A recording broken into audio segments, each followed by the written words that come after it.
Адамзаттын жашоосу жаратылыш менен тыгыз байланышта. Жаратылышты коргоо керек, мекенимдин экологиялык проблемаларын чечүү керек деп ар дайым угуп жана айтып келебиз.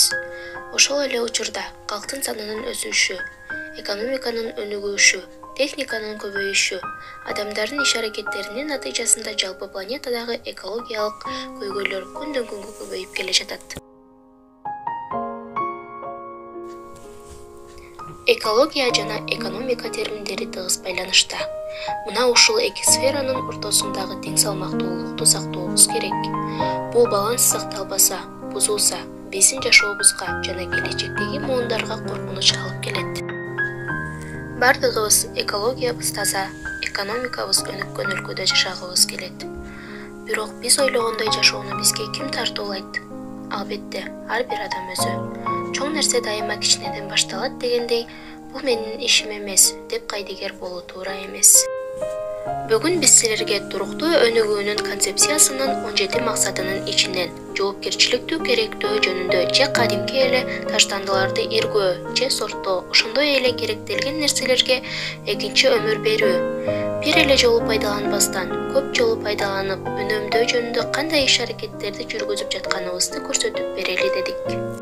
Биз мектепте жакындан бери кагаздарды, желим бөтөлкөлөрдү өзүнчө чогултууну баштадык. Бул өспүрүмдөр үчүн экологиялык пайдалуу адат болуп калат.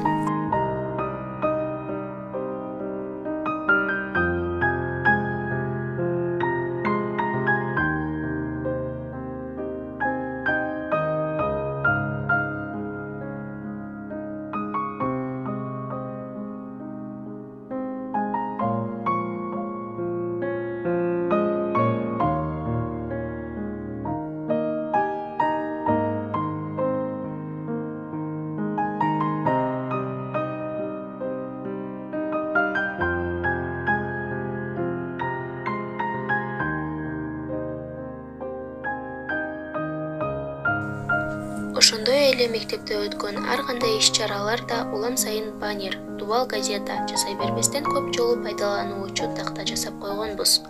Мектепте өтүүчү иш-чаралар, дубал газеталар, кагаздар да чагылдырылбастан мектептин медиа бурчунда онлайн түрдө берилип турат. Жашыл экономикадагы жоопкерчиликтүү керектөө боюнча эң алгачкы иш-аракеттерибиз ушундай.